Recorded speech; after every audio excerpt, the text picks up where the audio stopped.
Kiva is a nonprofit organization that distributes loans throughout the world through microfinance institutions, and these microfinance institutions are working with people in very impoverished and remote communities. Um, when people receive these loans, they're able to get a jump start on their life that they wouldn't have been able to have before.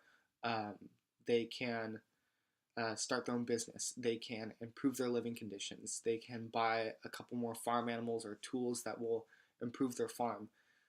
Basically, it's allowing them to reach beyond what the system of poverty keeps them from doing.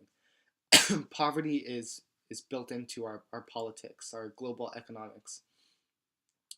It's very cyclical and institutionalized, and so Kiva recognizes that, and that people aren't able to break out of that themselves. No matter how qualified they are to run business models elsewhere or to be successful in other parts of the world, they just can't do it where they are. So that's what providing the loans through these microfinance institutions does. That's what it accomplishes. It allows them to create patterns and ways of life that will enable them to break out of these cycles of poverty and be successful. And they can share that with all the people around them. It really helps to empower a lot of people who are considered second class citizens, especially women around the world who are, kind of kept and oppressed at a more impoverished level. And then what Sacred Heart Cathedral accomplishes is a kind of model of Kiva's mission. And what happens is seniors will get into groups through their social studies classes, maybe in groups of 5 or 6 or so, and you propose a business model, a product, some sort of service that you will be selling at the Kiva Carnival, and then you receive a loan for it. You use that loan to get your supplies, to use other products to create whatever you're going to sell. And once you sell that at the Kiva Carnival, you'll be able to pay back the loan, and then whatever profit you make, we all donate to Kiva, so they can distribute those loans with that money throughout the world. What I recommend, and what my other classmates from last year recommend, is brainstorming and organizing the minute that you get your groups. You need to bounce ideas off each other. You need to get ideas from teachers, from people who are creative and very business savvy, whether that's parents or friends.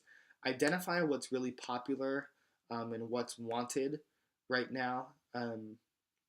Look at trends in fashion or what's going on in school. Something that people will really enjoy.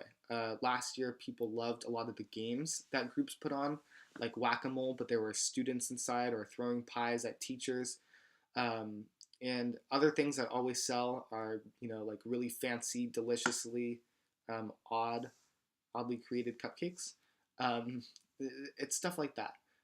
One group tried to make bath bombs, which is something that's been super popular lately, but because they didn't organize well or didn't create samples well in advance, they ended up with a product that wasn't sellable, and so they had to come up with something different right before the Kiva Carnival, like a day or two before. So that's basically what you guys need to do. You need to organize.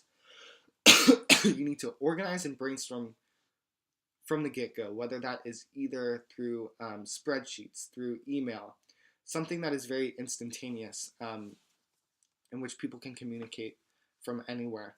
And set your times when you're going to be making your product, when you're going to test it out, make samples, do these things well in advance of the actual Kiva Carnival date.